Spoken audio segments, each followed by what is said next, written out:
ജുഡീഷ്യറിയുടെ വിശ്വാസ്യത തകർക്കാൻ നിക്ഷിപ്ത താൽപര്യക്കാർ ശ്രമിക്കുന്നുവെന്ന് സുപ്രീം കോടതി ചീഫ് ജസ്റ്റിസിന്റെ മുൻ ജഡ്ജിമാരുടെ കത്ത്. 21 മുൻ ജഡ്ജിമാരാണ് കത്തയച്ചത്. ജുഡീഷ്യറിക്ക് മേൽ സമ്മർദ്ദത്തിന് ശ്രമം നടക്കുന്നുണ്ടെന്ന് കത്തിൽ ആരോപിക്കുന്നു.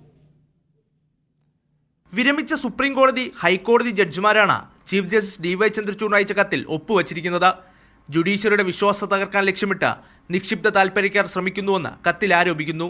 ജുഡീഷ്യറിക്ക് നേരെ ഉണ്ടാകുന്ന സമ്മർദ്ദങ്ങൾ ചെറുക്കാൻ നടപടി സ്വീകരിക്കണമെന്നും കത്തിൽ ആവശ്യപ്പെട്ടു. ചിലർക്ക് അനുകൂലമായ വിധികൾ തെരഞ്ഞുപിടിച്ച് പുകഴ്ത്തുകയും എതിരായ വിധികളെ രൂക്ഷമായി വിമർശിക്കുകയും ചെയ്യുന്ന സ്ഥിതി നിലനിൽക്കുന്നു. ഇത്തരം പ്രവണത നിയമവാഴ്ചയെ ദുർബലപ്പെടുത്തുമെന്നും കത്തിൽ മുൻ ജഡ്ജിമാർ ചൂണ്ടിക്കാട്ടി.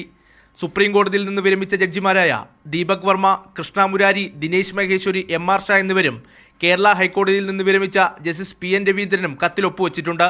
നേരത്തെ ജുഡീഷ്യറി ഭീഷണിയിലെന്ന് കാട്ടി 600-ലേറെ അഭിഭാഷകർ ചീഫ് ജസ്റ്റിസ് DY ചന്ദ്രചൂഡിന് കത്തയച്ചിരുന്നു. മീഡിയ 1, ഡൽഹി.